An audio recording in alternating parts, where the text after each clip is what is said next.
요한계시록을 읽고 있는데 요한계시록은 요한이 기록한 책입니다. 요한복음을 쓴 요한이에요. 그 요한이 요한 1서, 2서, 3서도 썼고 요한계시록도 썼고, 특히나 이 요한계시록은 예수님이 요한에게 보여주신 그리고 들려주신 것을 기록한 책입니다. 요한의 상상물이 아니고 예수님이 보여주시고 들려주신 그런 내용입니다. 오늘 본문도 요한이 본 장면입니다. 또 내가 본 것을 기록한 거예요.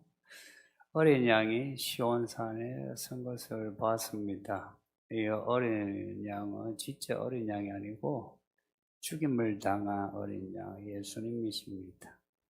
예수님이 지금 하늘에 계신데 죽임을 당하신 그 몸, 죽음의 흔적을 그대로 가지고 하늘에 계십니다. 그래서 그 모습이 하나님의 어린 양의 그 모습입니다. 그리고 시온산은 예루살렘 남서쪽에 있는 산입니다. 이제 이 본문의 시온산은 그 예루살렘의 시온산을 말하는 게 아니고요. 2절 보시면 하늘에서 나는 소리를 들으니 하늘이고요. 3절에 그들이 보좌 앞과 내 생물과 장로들 앞에서 보좌 앞이라 하니까 팔레스타인에 있는 그 시온산이 아니고 하늘의 시온산입니다. 하나님이 계신 곳이에요. 그럼 하늘 올라가면 시온산이라고 있느냐? 그렇지는 않고 이 시온이라 이름이 주는 의미가 있어서 그래요. 원래는 그 예루살렘의 산인데 성전산하고 시온산하고 이래서 예루살렘이 그 두 산으로 되어 있어요. 근데 다윗이 시온산을 정복하고 다윗산 했는데 다윗산이라 이름은 없어지고 시온성 이게 이스라엘 전체를 의미하기도 하고 예루살렘을 의미하기도 하고 또 시편과 선지자들의 그래서 이 시온이란 말이 완성된 천국 예루살렘 완성된 예루살렘 천국을 의미하는 그 메시아가 나오시는 곳 혹은 메시아가 건축하는 도시 그런 예언적인 이름으로 시온이 나와요. 그래서 어린 양이 시온산에 섰다 하는 것은 그 요한계시록이 성경의 결론이라 자주 말씀 들어서요. 시온산에 섰다는 것은 그 구약의 선지자들이 예언했던 그 시온에 대한 예언이 그리고 신약에서도 사도들이 말한 그 시온에 대한 예언이 이루어진 모습이에요. 아까 우리 주기도문 기도했잖아요. 하늘에서 이루신 뜻을 우리에게 이루소서. 하나님이 이루신 성취를 말해요.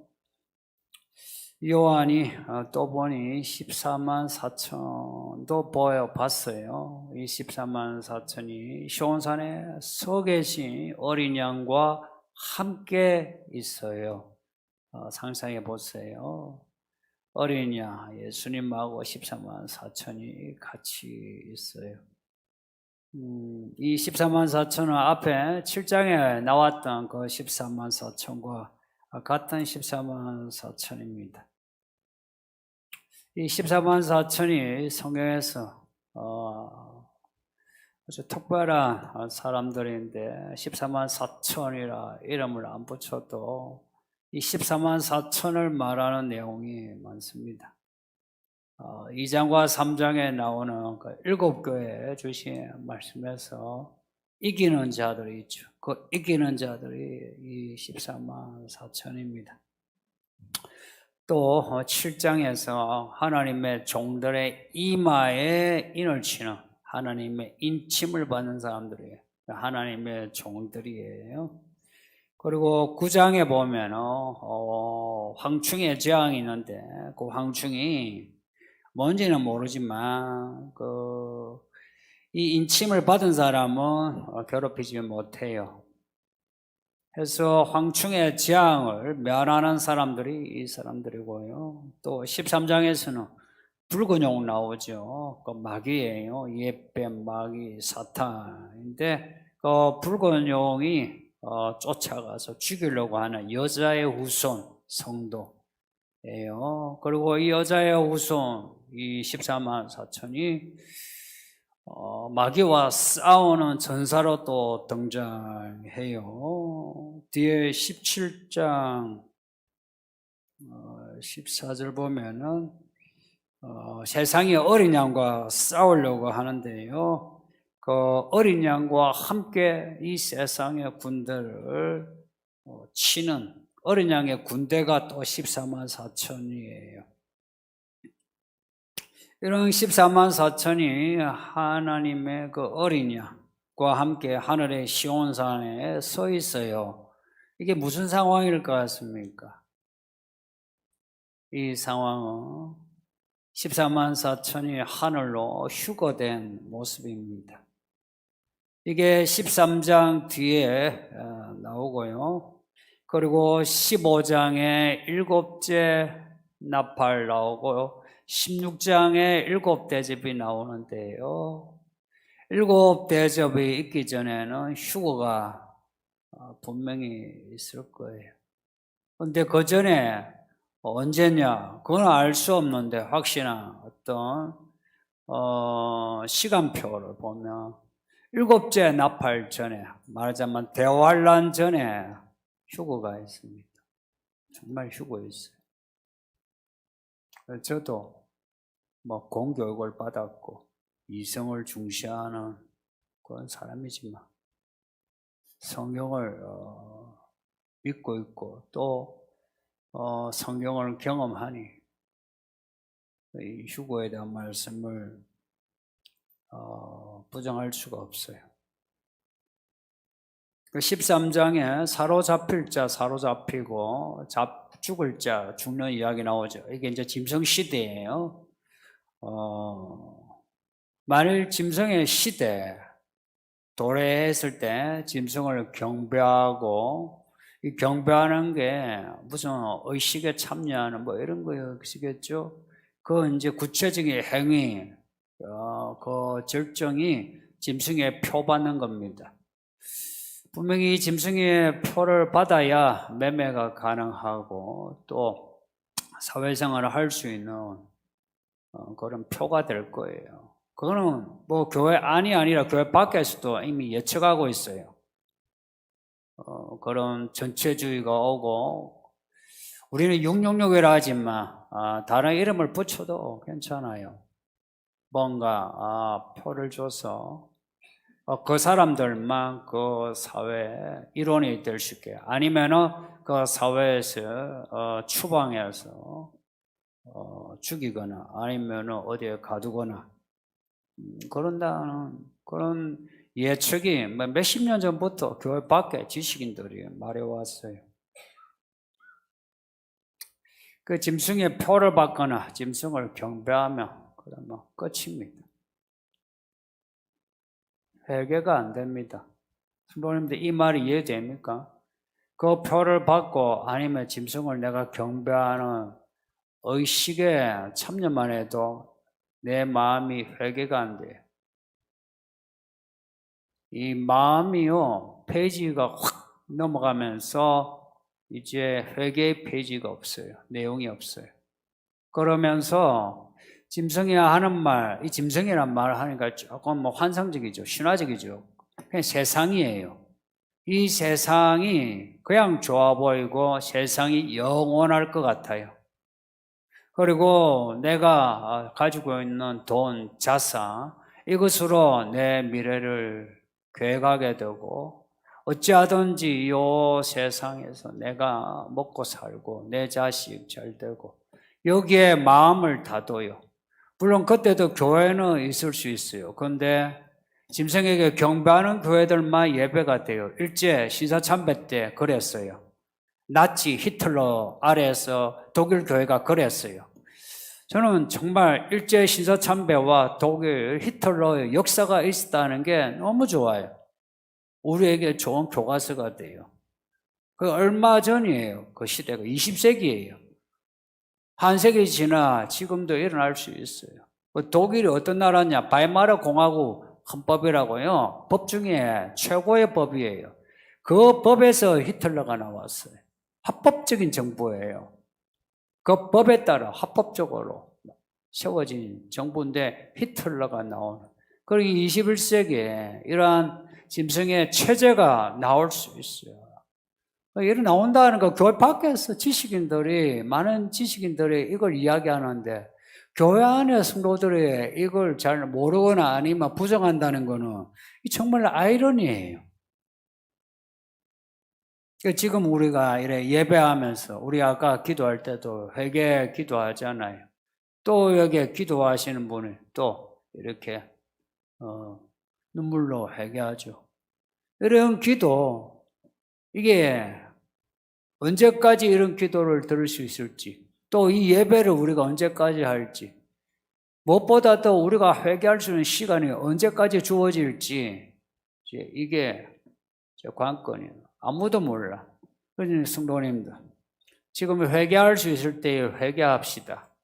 제가 생각해 보니 이제 10년 지나니 저도 돌아보니 제가 여러분의 이 교회에 와가지고 특별히 일 시킨 거 있대요. 일하는 것 때문에 여러분이 성경 읽고 기도하고 신앙생활 하는 거 제가 뭔가 방해되도록 일 시킨 적이 있대요. 아니면 여러분 보고 돈 내라 가지고 그 돈 때문에 여러분이 믿음 생활 하는데 시험에 들게 한 적이 있대요.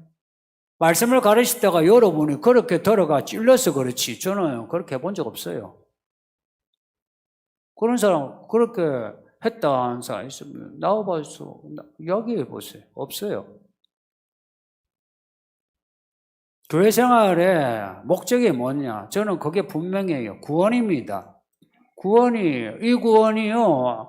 하늘에 올라가는 구원만 구원 같으면 여러분 생각대로 죽기 전에 예수 믿으면 되죠. 그런데 그 하늘로 올라가는 구원이 땅에서 연결되지 않으면 하늘로 올라가는 구원이 없어요. 여기서 구원받은 생활, 구원의 열매를 맺어야 돼요. 열매를 보고 알리라 말씀하셨어요. 그래서 예수 믿고 변화라는 말을 자주 써요. 이 변화는 어떻게 되는지 아세요? 회개예요. 회개는 내가 지금까지 살아온 것에 대해서 내가 잘못 살았습니다. 내가 새롭게 살겠습니다. 내 인생의 이야기, 내가 패러다임 시프트 하겠습니다. 내가 다른 페이지로 넘어가겠습니다. 하는 게 회개예요.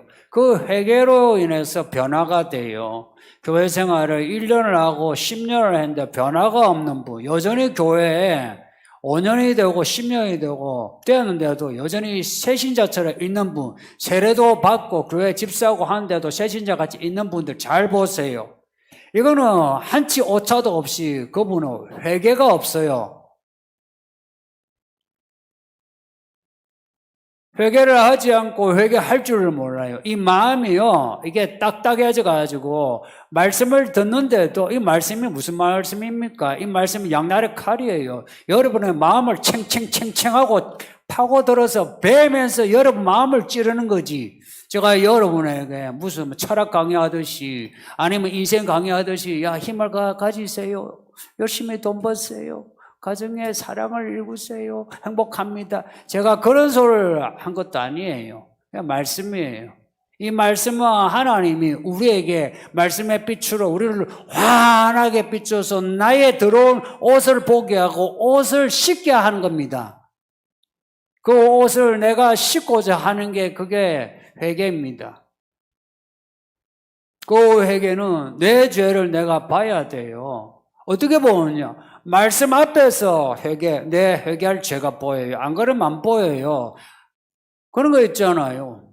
팔이 안으로 굽는다고 나를 내가 변명해요. 근데 말씀 앞에 딱 쓰면 내 죄가 보이죠. 내가 보도록 해야 돼요. 그리고 그 죄에 대해서 내가 말로 반성하는 거예요. 말로만 반성하냐? 마음을 다해서 반성하는 거예요. 마음을 어떻게 다하냐? 마음을 찢는 거예요. 마음을 찢는다는 것은 우리 속에 형성된 의식들, 그 의식들이 잘못됐다는 것을 내가 알고서 그것을 그냥 내가 찢어버리는 겁니다. 찢고서 새로운 것을 내가 받아들이는 거예요. 마음을 찢는데 구약에서는 마음을 찢는 그 모습을 행위로 나타내는데 옷을 찢어요. 이렇게 단추가 이래 있으면 옷을 확 찢어요. 옛날에 통으로 옷이 되어 있었죠. 통으로. 그래서 옷을 확 찢어버려요. 그래서 그 마음 찢는 것을 그렇게 표시했어요. 또 옷을 찢음으로 마음도 같이 찢기죠. 우리가 가만히 있다가도 뭔가 같이 행동을 하고 소리를 내면은 같이 공감이 되죠. 그렇죠? 감정적으로 공유가 되죠. 그러니까 옷을 찢음으로 마음도 찢는, 마음을 찢음으로 옷을 찢는. 그리고 어린 양 예수를 따른다는 겁니다. 끝까지 따른다는 겁니다. 이게 회개입니다. 이 회개가 없으면 교회를 10년을 다녀보세요. 여기 10년 된 분도 있죠. 1년 된 분도 있죠. 변화가 없습니다. 그 변화가 없으면 이거 교회만 다니면 되지 하는데 그건 본인 자유예요. 교회만 다녀도 된다는 건 본인 자유예요. 그런데 나중에 크게 후회할 겁니다. 그리고 후회하기 전에 지금 별로 재미가 없어요. 지금 재미가 없어요. 저는 현실의 재미를 추구합니다. 항상 그런 말이지 주의상서라고 joy 그걸 추구합니다. 지금 재미가 없는데 뭘 기억합니까? 지금 내가 예수 믿는 재미가 있고 제가 목사로 목회하는 재미가 있고 부부간에 아내와 있는 재미가 있고 자식하고 있는 재미가 있고 굶어도 굶는 재미가 있고 가난해도 가난한 재미가 있고 뭐가 재미가 있어요. 내 사는 재미가 있어요. 내 믿는 맛이 나죠. 그렇지 않습니까? 저는 가난해도 재미있었어요. 우리 애들한테 물어보세요. 바닥을 찍을 때도 되게 재미나게 살았어요. 부부간에도 재미있어야 되고 뭐가 재미가 있어야죠. 이 재미란 말 나쁜 말이 아니에요. 흥미롭고 재미가 있어야 뭔가 살맛이 나죠. 교회도 재미가 있어요. 오죠. 그런데 그 재미의 그 청위를 좀 수준을 높이세요. 내가 돈이 있어요. 집이 있어요. 뭐가 돼. 내 듣고 싶은 말을 들어야. 저는 제가 듣고 싶은 말 안 들어도 괜찮아요. 누군가 저에 대해서 제 마음을, 제 속살을 확 드러내서 제 마음을 찢어주는 말을 해줬으면 좋겠어요. 그 말을 찾기 위해서 성경을 읽고 공부를 하고 있습니다. 시간 나면 책 읽어요. 제 마음을 찢어주는 그 말을 찾기 위해서. 저를 회초리로 때리고 가시로 찌르는 그것을 찾기 위해서. 쉬운 책은 저를 격려하는 말들이죠. 읽으면 아싸 할렐루야 이런 나오죠. 그런데 저를 책망하는 말을 읽으면 읽을수록 미간이 좁아지면서 찡그러지고 마음이 우울하고 때로는 변명이 튀어나오고 그래요. 근데 그게 저의 재미를 더해주는 진짜 엑기스예요. 그렇지 않습니까? 그리고 나이 들면서 어른 된다는 거, 그 재미로요. 이 아이들 재미하고 어른 재미하고 같아야 되겠습니까? 믿은 지 오래되면 그 재미가 좀 이 수준이 있어야 되잖아요. 인생의 재미도 그렇지 않나요? 어떤 인생이 재미있습니까? 난 여러분이 재미가 있었으면 좋겠어요. 그래서 여러분의 재미를 없애는 거라면 교회 일 안 하셔도 돼요. 헌금 안 하셔도 돼요.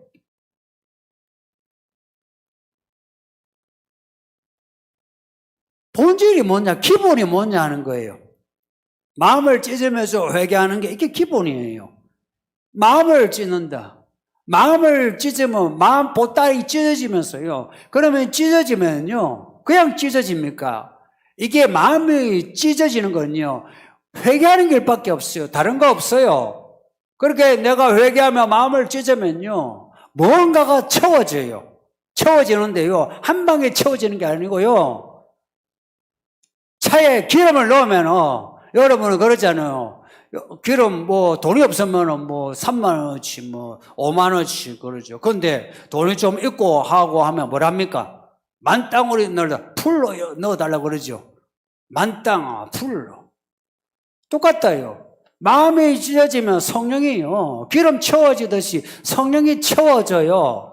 성령 충만 어렵게 생각하는데 제가 정말 쉽게 말씀드릴게요. 회개하세요. 회개하시고요. 그리고 내가 어린 양 예수를 따르겠다고 마음을 먹었어요. 그렇게 마음을 먹으면 성령이 기름 채워주듯이 이 성령이 풀로 돼요. 풀로. 만땅이 된다고요. 하려면 만땅 채워야죠. 찰랑찰랑 해가지고 얼마나 가겠습니까? 그래 가다가 또 넘어지고 자빠지고 기분 나쁘지 않아요. 처음에는 교회 가면 좋고 이러다가 좀 지나면 기분 나쁘죠. 근데 풀로 채우고 또 풀로 채워보세요. 성령 충만함이란 말이 그 풀이란 말입니다.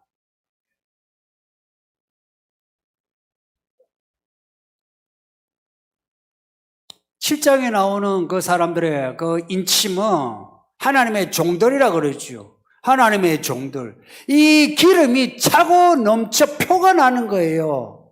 성령 충만하여 그 사람의 표가 나는 겁니다. 이맛밖까지 차오른 겁니다. 기분 나쁘면 위에 차올랐다 그러죠. 올라간다 그러죠. 성령의 충만함이 있어. 그 사람의 의식까지도 성령이 컨트롤할 수 있는 그 상태고 하나님의 종 아니에요. 우리가 종이 그냥 됩니까? 우리 다 자유자 하잖아요. 교회 와도 난 낫다 그러죠. 하나님이 하라고 해도 합니까? 난 낫다 그러잖아요. 예배하면서 아멘 하지 적당히 헌금하지 하라는 대로 합니까? 그냥 내가 하고 싶은 대로 할 만큼 하고 이것도 할 만큼 하고 그러죠. 근데 종은 그렇잖아요. 종은 끝까지 채워놓아요. 성령 충만한 거예요. 여기까지 채워져서 그래서 그 이마밖까지 채워져서 쟤는 내 사람이야. 인치는 게 그게 성령의 인침이에요. 그 사람들이 14만 4천입니다. 그 사람 이마 보면은 무엇이 도장이 찍혀 있나 그 내용이 말씀 기록되어 있어요. 아버지의 이름과 어린 양의 이름이에요. 이름이 찍혀있다. 뭘 이야기합니까? 그 이름의 사람이라는 거죠. 예수의 사람이란 겁니다. 아버지의 사람이란 겁니다. 성도님들, 정말 우리가 교회를 안 다니면 몰라. 적어도 학습을 받았죠. 세례를 받았죠. 제가 억지로 해줬습니까? 까놓고 말해서 제가 억지로 준 적 없어요. 받기 싫다면 안 줘요. 다른 교회 간다면 가라고 해요. 억지가 없어요. 그렇게 자원해서 받았으면 어찌해야 됩니까? 저는 사람이 어리가 있어야 된다고 봐요. 나는 여러분에게 어리시키려고 아내에게 어리시키려고 내 새끼한테도 어리시키려고 그래요. 여러분도 하나님에게 대해서 어리를 시키세요. 내가 믿는다 했잖아요. 내가 자원해서 믿는다 했잖아요. 한번 믿기까지 끝까지 차올라 만땅으로만 믿어본 적 있나요? 기도를 풀로 쳐본 적 있나요? 성경 읽기를 풀로 쳐본 적 있나요?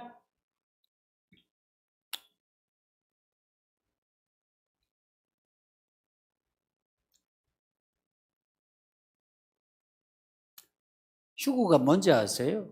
하나님이 낚아채는 거예요. 하나님이 낚아채는 거예요. 하나님이. 그런 일이 일어나겠나 싶죠. 저도 그랬어요. 가라면 휴구를 안 믿으려고 했어요.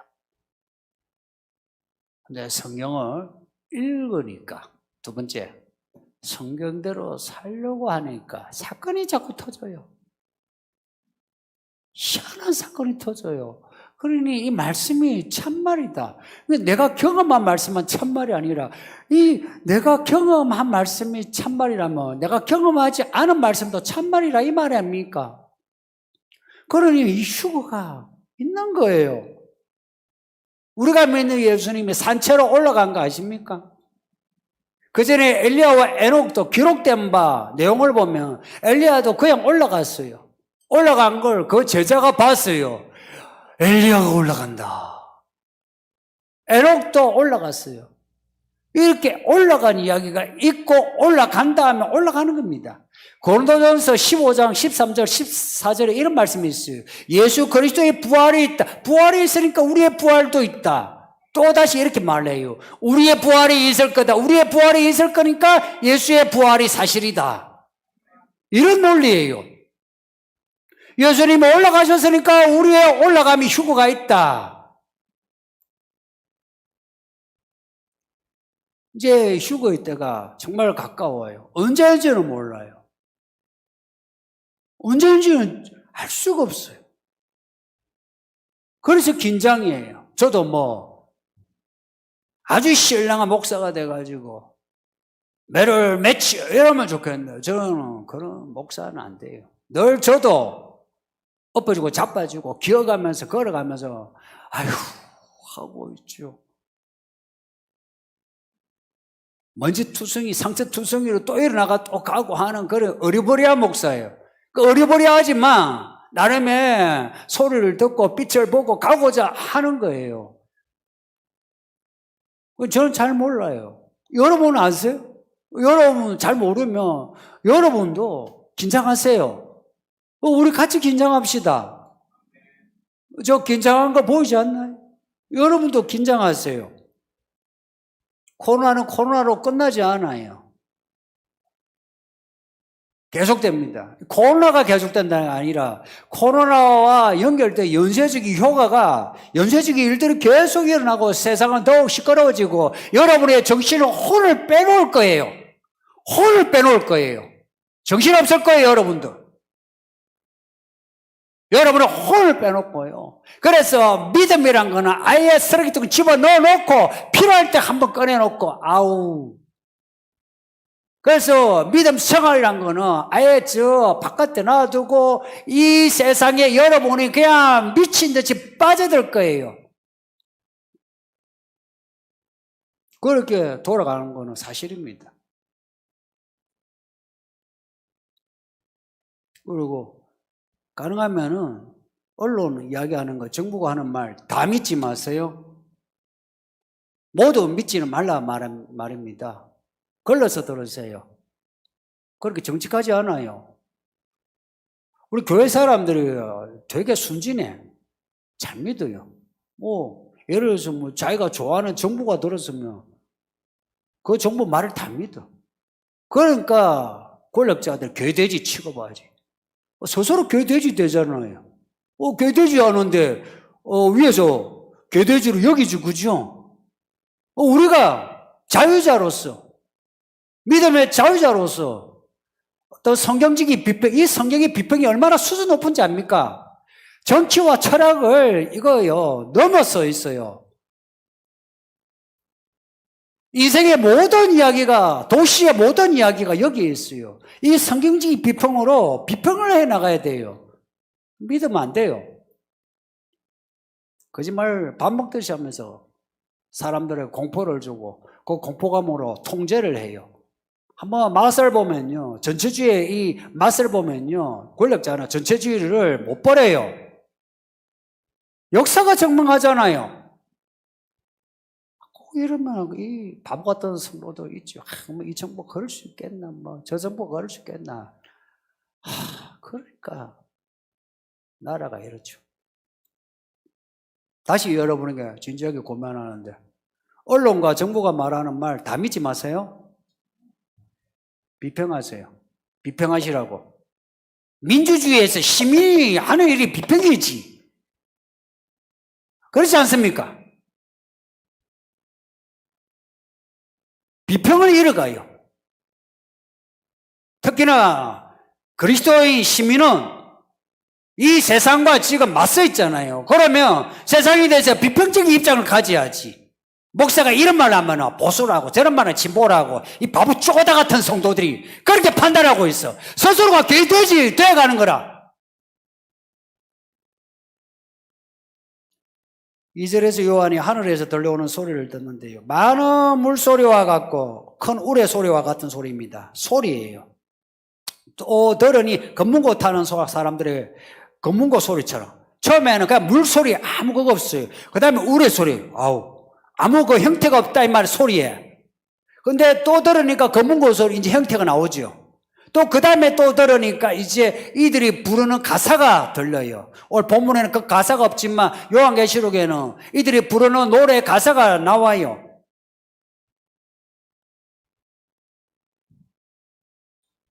하나님의 보좌 앞에서, 그러니까 하나님께 노래하는 거예요. 내생물과 장로들 앞에서 함께 노래 부르는데 새 노래예요, 새 노래. 이 새 노래는 뭐 가사가 뭐 곡조가 새 노래라 해가지고 뭐 현대적이다 이런 게 아니고요. 성경에서 새 노래는 어린 양 예수의 구원을 노래하는 게 새 노래입니다. 왜냐? 어린 양 예수로 인해서 새 시대가 온 거예요. 새 언약입니다. 그래서 어린 양 예수를 노래하는 거 있잖아요. 예수님은 누구신가? 이런 게 다 새 노래예요.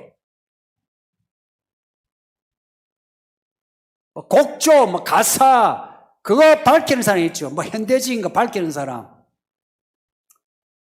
그건 그냥 세속이라 그래요. 새 노래는 그 가사, 그 마음이 회개하고 새롭게 된 사람이 어린 양 예수를 노래하는 거예요. 아버지 하나님의 사랑을 노래하는 거예요. 이 새 노래의 내용을 요한계시록에서 한번 여러분 찾아서 보세요. 특히나 앞에 이미 나왔던 5장의 그 새 노래는 24장로와 내 생물도 불러요. 그 노래는 어린 양 예수님이 일곱인을 떼시기에 합당하다. 어린 양 예수님이 일찍이 죽임을 당하셔서 우리를 피로 사셔서 하나님께 드리시고 우리를 나라와 제사장으로 삼으셨다 합니다. 예수님이 우리를 피로 사셨답니다. 여러분, 예수님이 우리를 피로 사셨다 하면 얼마나 비상하지 않습니까? 예수님은 비상하게 이 말씀을 우리에게 주시는 거예요. 근데 우리가 왔다리 갔다리 하면서 정신이 왔다리 갔다리, 몸이 왔다리 갔다리 하면서 들을 수 있습니까?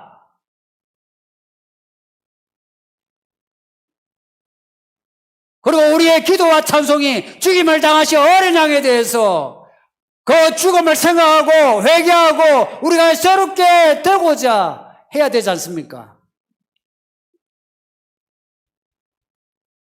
3절을 보면 속량함을 받은 14만 4천 외에는 이 노래를 배울 자가 없답니다. 속량함은 예수님이 우리를 피로 사셨다는 겁니다. 사도행전 20장에 피로 사셨대요. 우리를 피로 사셨대요.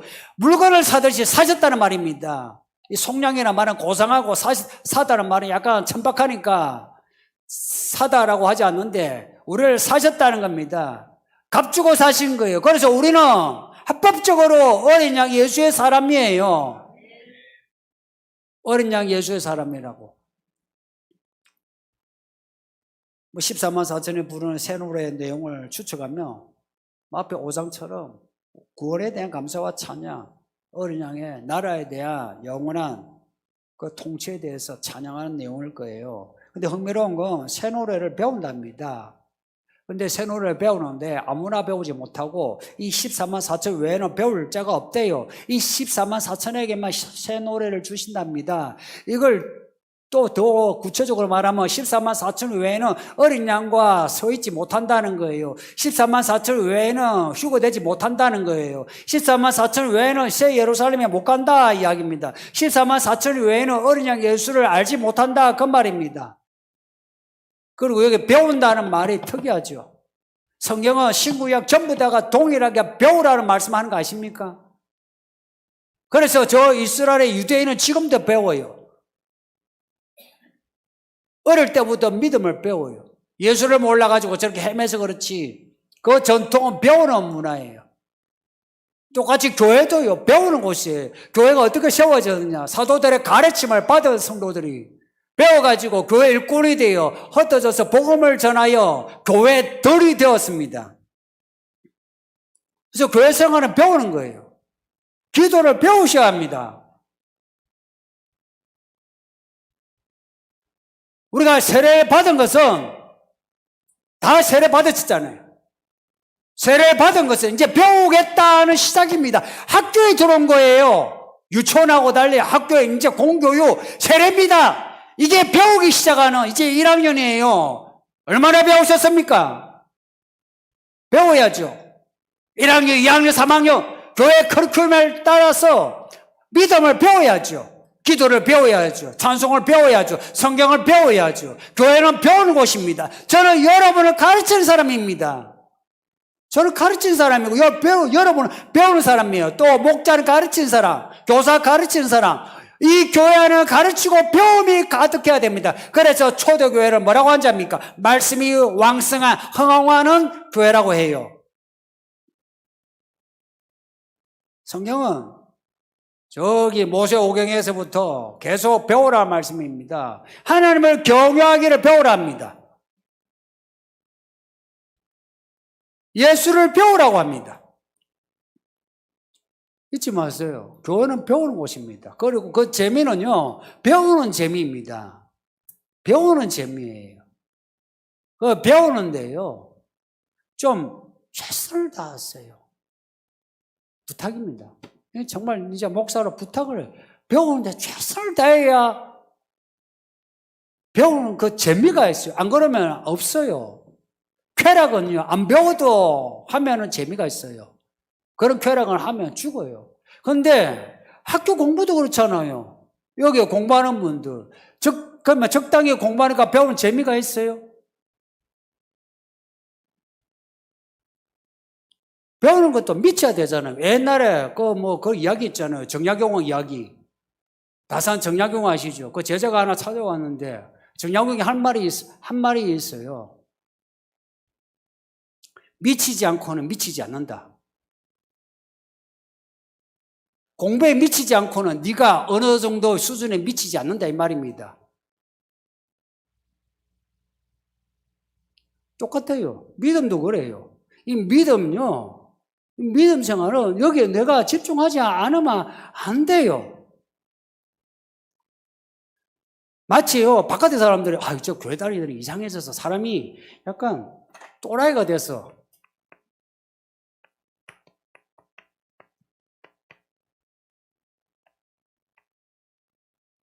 하도 선지 오래돼가지고. 맞나? 예.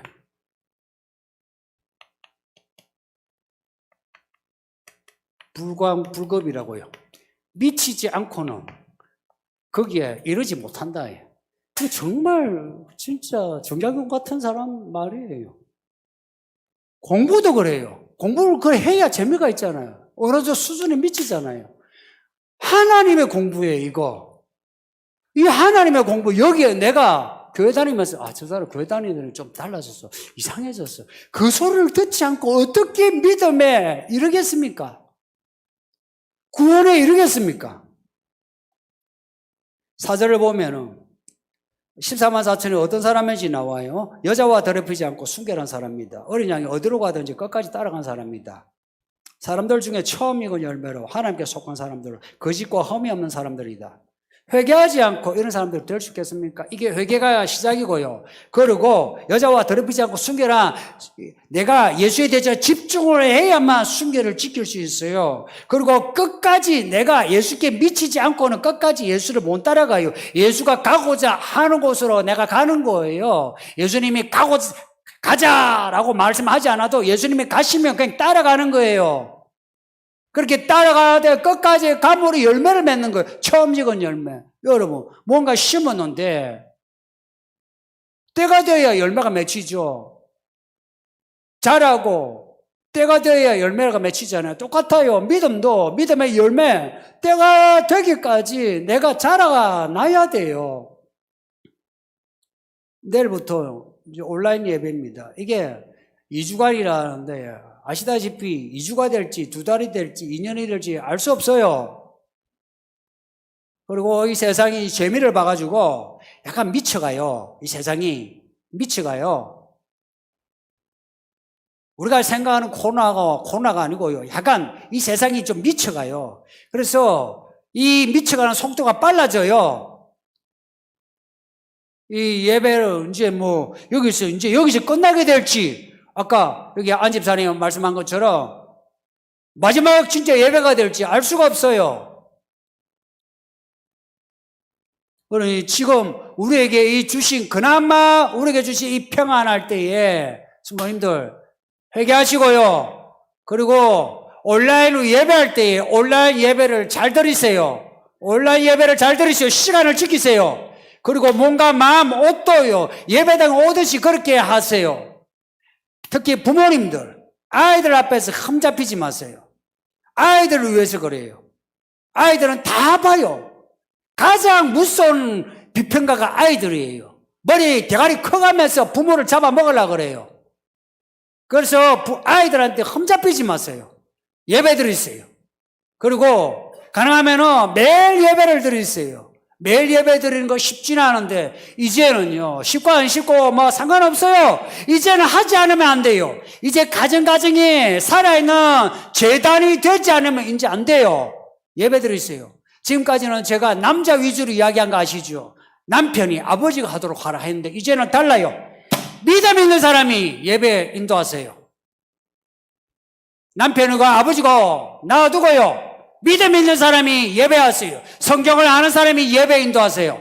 아시겠죠? 아시겠어요? 지키세요. 믿음 있는 사람이 여기에서 양보를 해야 돼요. 나보다 믿음 있는 내 자녀라도 믿음이 있으면 내 자녀에게 너가 인도하라. 그렇게 해야 되는 거예요. 그렇게 해서 이제는 같은 믿음으로 그 가정이 하나로 뭉쳐야 돼요. 어떤 시대가 앞으로 오게 될지. 그리고 이런 이야기가 약간의 롤러코스터처럼 이렇게 올라갔다 내려갔다 하지만 그 꼬리 지점은 딱 정해져 있어요. 그렇게 좋은 결과 아니에요. 그러니 이 온라인 예배 이렇게 전에도 했잖아요. 요 교회에 가정 예배하는 거 꼭 해주세요. 쉽지 않으니까 제가 여러분에게 고민하는 거예요. 어색해요. 그리고 힘들어요. 그리고 기도하고 찬송하는 게 조금 그래요. 시간도 없어요. 피곤해요. 그리고 다 모이기가 힘들어. 이게 총체적인 난국이에요. 그럼에도 해야 된다 이야기입니다. 살기 위해서 단지 뭐 가정의 화목 이게 아니고 살기 위해서 이제는 하지 않으면 안 돼요. 혼자라도요 매일 예배하세요. 두 사람 딱 시간 맞춰 왔어요.